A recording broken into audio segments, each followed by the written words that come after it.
Sacramento, what is going on? Sacktown Pete back at it again. Thank you guys so much for tuning in. I hope everyone's having a great weekend.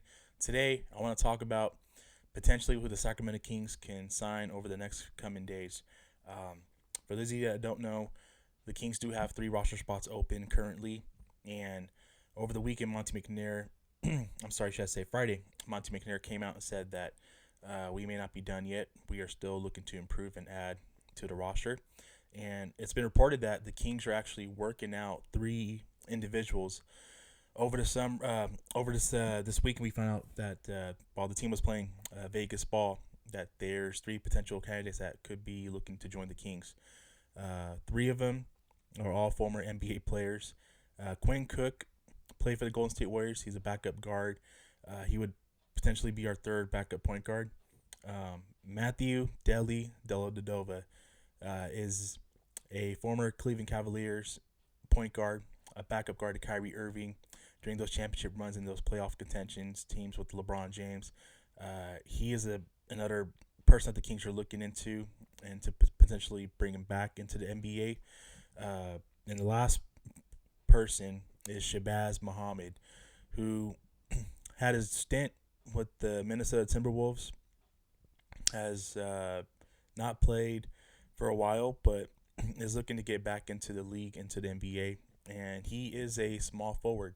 So this news coming over the weekend, it kind of hints and gets me thinking that there's a good chance where they probably met with Shasha over the weekend, and they did not reach an agreement to him to come play from overseas next season. This has me thinking that Sasha maybe wants to come, but still has a year left on his deal. And I'm thinking that he's thinking about getting paid and getting the money. So this could be a business thing where the Sasha is looking to get paid.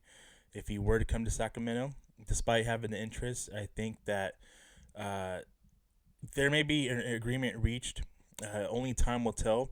I wouldn't be surprised if we go into camp or even the season without Sasha. Worst case scenarios, we wait another season for him to come over after next year, and this has me believing that this is why the Kings are holding these workouts for these three individuals, because they need to add and fill depth as part of the team. And what do I think about these three candidates? I think about, besides Shabazz, I think about the guards, and I think about just championship pedigree. Quinn Cook, a sniper, uh, played with the Golden State Warriors, has familiarity with Coach Brown from his Golden State Warrior days. And honestly, I think it'd be a good pickup because a backup guard to Davion who can spread the floor and shoot. And it's a more of an insurance policy if Davion or De'Aaron goes out or get hurt during the season with an injury or something. So I'll be cool with Quinn Cook. Dellavedova as well.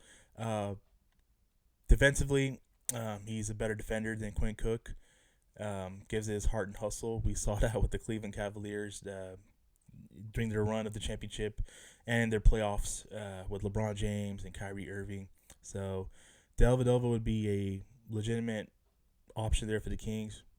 He obviously brings that defensive abilities to improve and be better in the backcourt for the Kings defensively.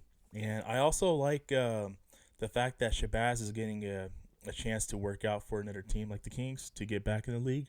I always thought Shabazz Muhammad had potential to be a a rotational player in the league, and for whatever reason, the fact that he couldn't make it or make a stint happen with the Wolves, who drafted him actually in the NBA draft. I'm glad he's getting another crack at the NBA. And you talk about the wings, talk about forwards. The Sacramento Kings are still leaning at that position, and other than Harrison Barnes and Keegan Murray, if you decided to play him at the three, they need a wing. And I think that Shabazz Napier could be a valuable option for the Kings uh, moving forward. So, with that being said, let me know your guys' thoughts about these candidates. I'm cool with either one of them.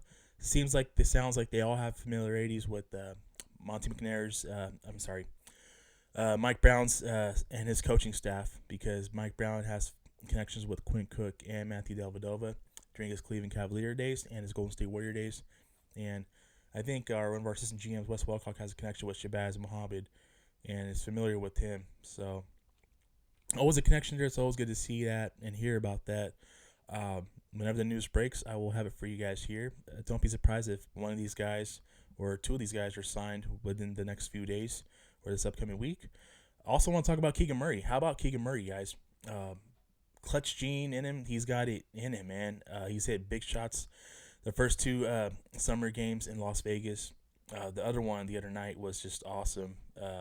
And the California Classic is over, so now Vegas has started. Summer League has officially started in Vegas, and yesterday, should I say, the big shot against Paulo and the Magic, that was awesome. Despite Kings losing in the sudden death, double overtime, that was a hell of a game. You can see that the crowd was really into the game, and the part where Kada hit the three, down by three, and they get the steal, and Keegan pump fakes two defenders and drills that to tie the game to force it to overtime. That was awesome. I love that. I actually saw that. I was out of town, and I was like, well, that was awesome. So it was great to see Keegan Murray hit clutch shots like that. And even earlier today against the Pacers, he had a legitimate all-around good game. You know, he's averaging 20 points a game, guys, in the Summer League so far. I like what I'm seeing. Definitely shows some flaws. You know, he's off to some slow starts, but he's made up for it in the second half. His handles needs to develop and needs to be better at handling the ball. And I think he will. Over the time, he will. And then when he does get his handles right, it's going to be over for the league, guys, because other than his handles, there's not really a weakness in his game.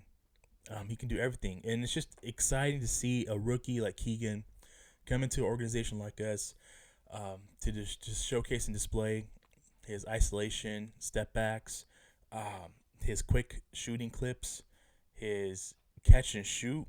It's awesome. And his clutch gene, you add all that into the mix. And once he gets his handles right, it's going to be lights out. It has me excited because I think the ceiling is higher for Keegan Murray than a lot of people think that it was when the Kings drafted him at 4.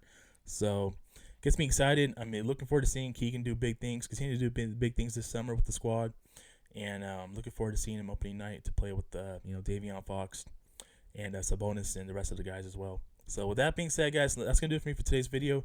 I appreciate you guys tuning in. Thank you guys so much. You guys take care. God bless. Have a great rest of your weekend. I will see you guys in the next video. Peace.